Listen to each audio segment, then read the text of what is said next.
За дахиад нэг шалгаж байна. Энэ номд Илэн Талангүй бичсэн байна. За. Сайн байцгаана уу? Та бүхэнд энэ өдрийн мэндийг хүргэе. Юуя Entertainment-ийн Морог нэвтрүүлгийн ээлж дугаар хүрэхэд бэлэн болоод байна. За өнөөдөр та бүхэндээ Гүртэн Чойжингийн талаарх гомикон бичиглэл хэмээн судлаач галерейдийн бичсэн цувралын 2 дугаар хэсгийг хүрэхэд бэлэн болоод байна. Нэвтрүүлгийн түншээр гэр бүлийн гишүүн бүр зориулсан Канадын алдарт Джеймсон брендийн витаминууд дэмжиж ажиллаж байна. Баярлалаа. Таны хөдөлгөөний хүч, таны бүтээлийн эхлэл, таны өдөр тутмын амар амгалан, өдөр бүрийн эрч хүч, саруул ухааны их үүсвэр, Канадын чанар Джеймсон Омега. За ингээд өмнөх дугаараар юу гэж зогссон бэ гэхээр далаалан өөрөө 14 дугаар далаалан өөрөө Гүртэн Чойжинтэй уулздаг, хүнээс зөвлөгөө авдаг талаар яриад төгссөн. Хэрвээ та одоо 2 дугаар хэсгийг сонсож байгаа бол заавал 1-р хэсгийг нь сонсчоод 2 дугаар хэсгээ дахин сонсоорой. Баярлалаа. Ингээ үргэлжлүүлье. За далаалан болон төвдийн засгийн газар жил бүр одоо цагаан сараар энэхүү нээчин Чойжинтэй зөвлөдөг уламжлалт тогтоод хэдэн зууныг илээсэн яаралтай шаардлага гарсан тохиолдолд хідээч залж болдог. За 14 дугаар далаалан өөрөө түнтэй жилдээ хэд удаа харьцдаг гэдгийг энэ номон дээр Илэн Талангүй бичсэн байдаг бахнэ. За үүнийхээ зөвтгөл болгонд тэр бэр юу гэж хэлсэн бэ гэхээр 20 дугаар зууны өрнөдийн уншигч танд одоо энэ үг ихээхэн итгээд сонсогдож магадгүй. Тэрж байтугай өөрийгөө дэвшилттэй гэж тооцох басан зарим төв хүн хүртэл намайг ийм эртний аргаар мэдээлэл авч буйг сөргсөн санаа бодолтой гэж боддгоо гэсэн байна. Гэвч чухам хүү гэгийн сэхөөс миний асуусан тухай бүр гарцаагүй асуусан асуулт бүртэн тийм ээ гарцаагүй үнэн зөв хариулт өгдөгөө. Тэр нь бол цорын ганц энгийн бөгөөд үнэн шалтгааны улмаас би ямагт түүнтэй харилцдаг юм аа гэж учруулсан байдаг бахнэ. За тэгэхээр ер нь хүний оюун ухаанд тийм ээ зууртын байдалд орших үед хүлээж авсан мэдээлэл нь өнгөрсөн одоо ирээдүйн цагийн алинд ч хамаарах бай туйлын үнэн зөв байдаг юм зөв тогтолтой байна. Ямар ч үндэстэнд болохоор онго буулгах, сахиуш орших зан үйл нь энэхүү үннийг олж мэдэх гэсэн л эцсийн ганц зорилгоо л адилхан байдаг байна. За гэхдээ жинхэнэ буух ёстой онгон тийм ээ онгос сахиус нь үнэн зөвөөр буусан тохиолдолд ийм байдаг гэж байна. Замун чадвар мөхөс зан үйлээ буруу үйлддэг учраа олоогүй нэгэн ямар нэгэн арга технологи ашиглан завсрын байдалд орсноор төөрч бодлох магадлал маш өндөр байдаг гинэ. Тэгэхээр бас энэ яг онгодоо залж байгаа нь зөв юм уу, буруу юм уу, үнэн юм уу, зас юм уу гэдгийг сайн мэдэх хэрэгтэй байна.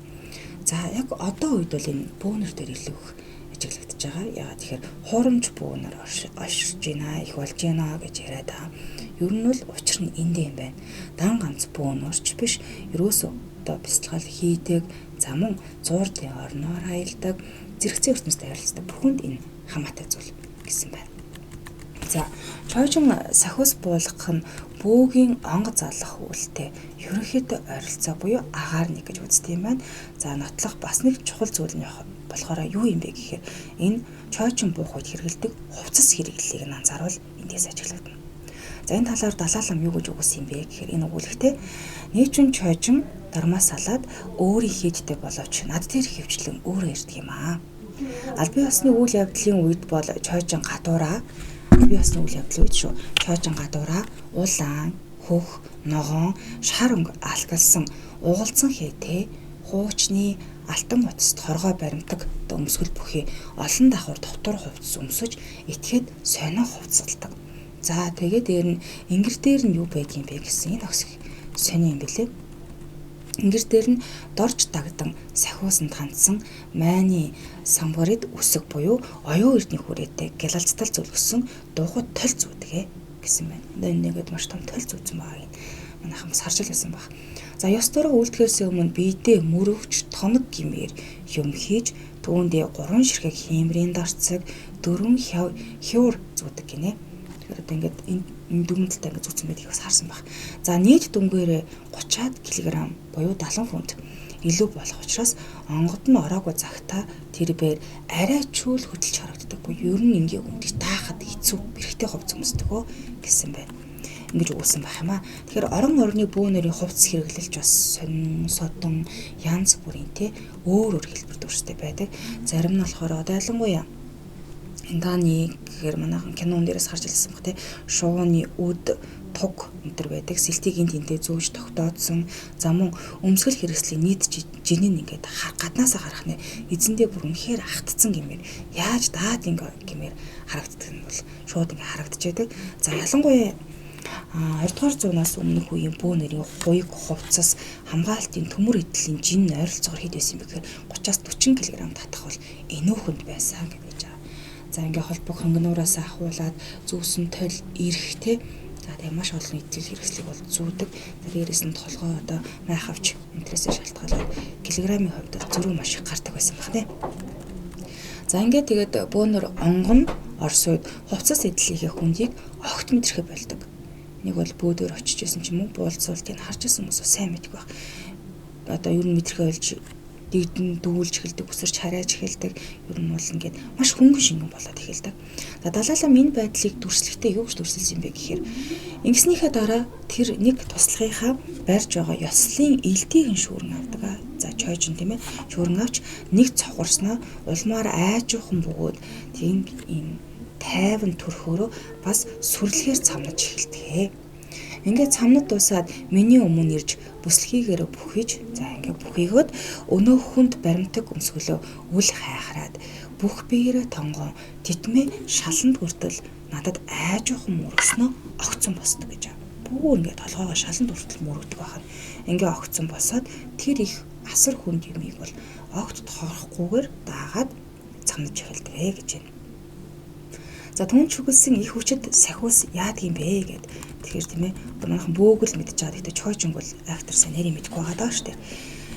Сахиусны хэмжээшгүй чадлагч нь чойжингийн биеийг ингээд дэлб татгаж байгаа юм шиг харагддаг. Маш их хүчтэй байдаг. Шахан түүнийг ямар нэгэн асар хүчрэхийг чанга бүршээр тоногсон юм шиг эрзэнээр хийчихсэн юм шиг л уян хатан болж эхэлдэг гэж. Хаашаал болгоошаа гэж уян хатан болж эхэлдэг. Тэгээд огцом ширүүн хөдөлгөөнтэй болтогтол тэр байж чадна цамнаа гэж бичсэн байдаг юм байна. Энэ нь бол ерөнхийдөө бөөгийн онгорж элдэх хөдөлгөөн үлдэхтэй адилхан таардаг байна. За бөөхөн онго сахиустай тийм ээ сахиус одоо нийтэд дуулахдаа арай нийтлэг хэлбэрийн за тухайлан аль нэгийг нь залахтаа зөвхөн түүнд зориулсан үгийг буюу бөөгийн онгодын дуудлага тамлаг гэж хэлдэг. За нэг хүн дээр одоо хэдэн хүн бодын тий онгот тэнгэр бодын 3 4 хүн болоо гэж бодоход тус бүрчлээ өөр өөр ингэсэн онгийн тамлагаа дууддаг байдаг. За хиц хингэрэхтэй одоо хоршуулн тийм ээ хиц хингэрийн гэлттэй аядан хоршуулн дуулж ингэж онгодоо оруулж ирж залдаг тамлагаа дууддаг бахан. За мордуулах даач гэсэндээ мөн адилын тамлагаа дуудаж мордуулж өгдөггүй. Харин гүртэнгүүд яад юм бэ гэдгсэн. Гүртэнгүүдийн хувьд болохоор сахиус оршоохтой хилдэг тусгай уншлаг шившлэгтэй байдаг юм байна. Шившлэгтэй байдаг. За түүнийг нь солих гэж нэрлэдэг гинэ. Солих гэдэг бөөгийн хувьд бол тамлаг гэж байгаа бол гүртэнгүүдийн хувьд солих гэж нэрлэдэг байна. За солих уншихгүйгээр сахиус оршдоггүй, буцаах солихыг нь уншихгүй бол явдаггүй хэмээн бичсэн байна. Тэгэхээр онгот тэнгэрээр бодож байгаа мөн адил таарч байгаа юм. За хэмээн миний би нилээд хэдэн оны юм бичиж байсан. За ийхүү онгоц сахиус дуудах зан үйл ихэвчлэн адил төстэй. Өмнө хойно хилдэг үг шившдэгч тодорхой учир холбогдолтой байгаа нь анхаарал татж байгаа юм. Тэр бүхэл урайхаа туйлж туйл хайлахаасаа өмнө алтай магтаалыг заавал хилдэг нь бөөхөн бөөлхөхөө өмнө дуудлага дуудтайгаа ер нь үндэстэй адилхан гэж үздэг байна. За бөөгийн дуудлага нь одоо ямар байдаг вэ гэхээр энэ дээр бас их нэрийн бичсэн байлээ. Хэрэг дээрээ өөрийн онгод их тэнгэрүүд уулус за дээрээс нь газар луусын эзэд ер урин залыг гэсэн бүхнээ уран цэцэн тэрийгэ шууд утгаар нэлдэг уран цэцэн урам сайхан үгээр магтаж дуулж эрүүлэн зүйлрүүсээр буулгаж ирэх нь энэ бол буулгаж ирдэг юм цан уул үйлчдэг. Тэгвэл урианхан туйлж алтаа нутгийн уулус ургамал нохоо ан амтныг магтаж дуулдаг.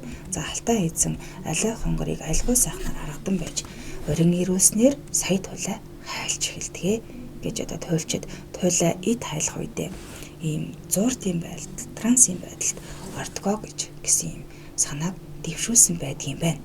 За энэ дэвшүүлсэн санааг нь бол алдаа биш байсныг нь саяхан баталсан гин. Энэ болохоор саяхан хэрэгэзэд очоод 3-4 настай манас чөхөг зуурдын байдлаас хүчээр гаргахыг хараад ойлгож байсан гэж байгаа.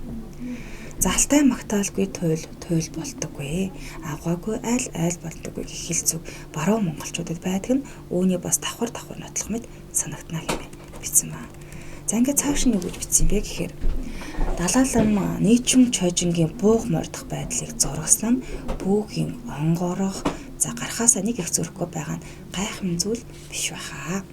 Тэрээр тэгээд гүртэнгийн амаар дорж дагдангийн сахиус үгээ хэлж дуусмагч гүртэн төгсгөлийн өргөлөө өргөөд би энэ амьгэмт унаад өгнө гэж байгаа. Гүртэн чойжин болсныхаа дараа нэгэнд ундыг харж ирсэн үгүй.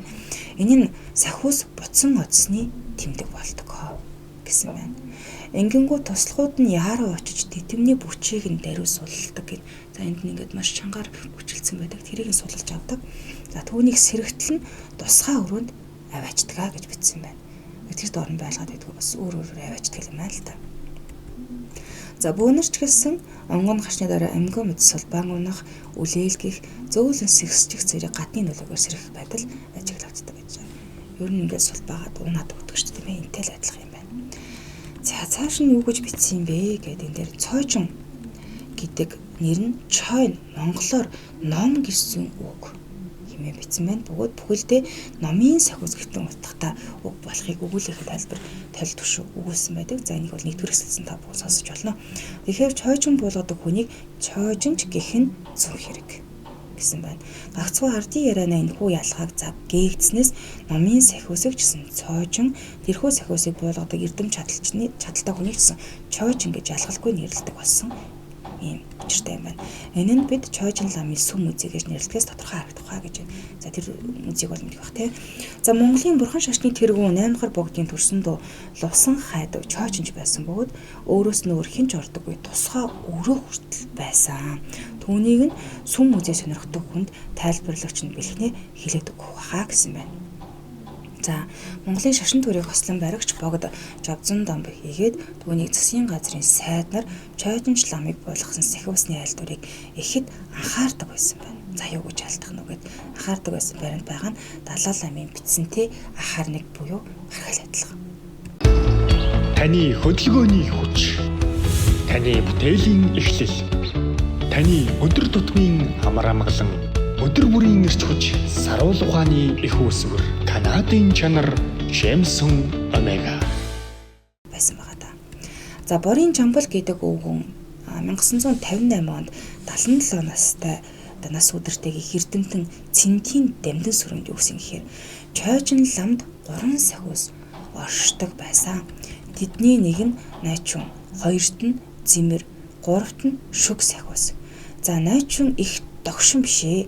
Зэмэрч гэсэн мөн их догшин биш. Харин шүг их догшин сахиус байгаамаа. Тэр нь догшин сахиус байсан.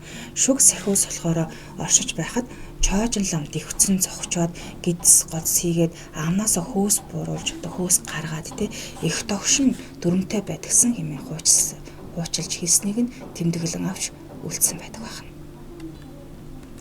За цааш нь Далаа лам юу гэж хэлсэн юм бэ гэхээр Далаа ламын дэрэгдээ одоо гүртэн чойжин буулгахыг харсан хүн бас сэтгэлээ битсэн байдаг юм аа л да.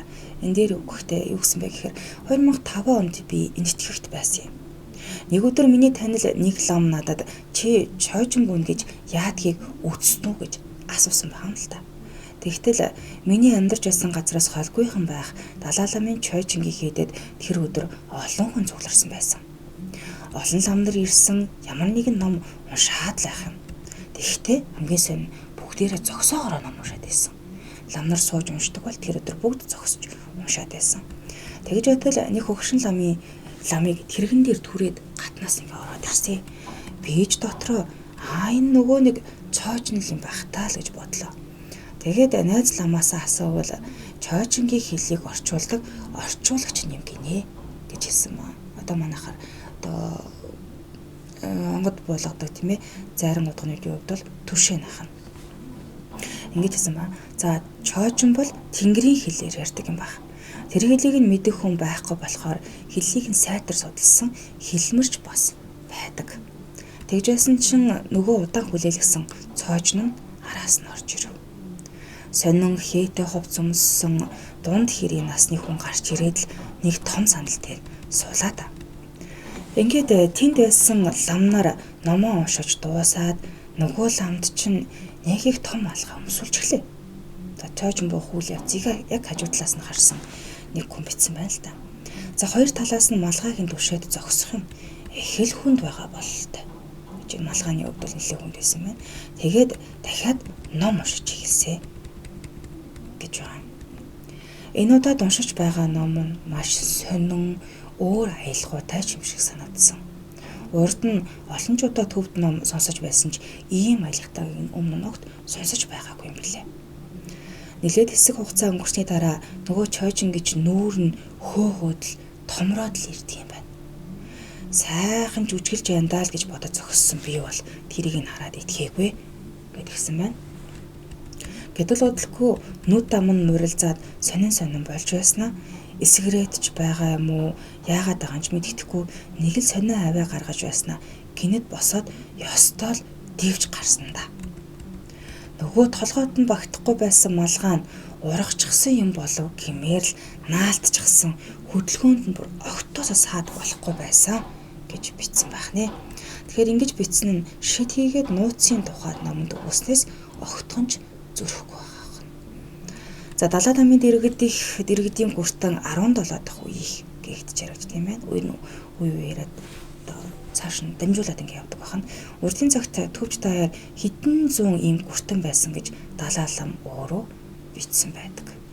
Харин Монголд байдал ямар байсныг тоймлоход хэрэгч гэлээ энэ тэнд гүртэн удамтай нилээд байгаагаас харахад бас л цөөнгүй байсан бололтой. Гэхдээ монголчууд тэнгэр шүтлгээс ихэд хожуу салсан учраас гүртэнгийн үе удмын асуудал ч гэсэн хожуу үед хамаарч мэдгээр байгаа юм.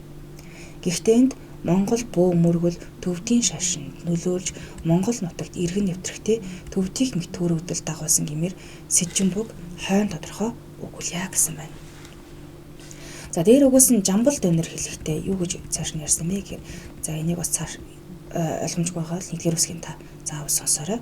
Хэлэхдээ Бадруулж төрийн үед Маймай хотыг цэрэнд орж удирдан лувсан хайдын чойчинж болгосон гэсэн нь өмнө нь Монгол төрийн хэмжээнд чойчин болгох зан үйл байгаагүй нотлохойч байж мэднэ хэмээн бичсэн байна.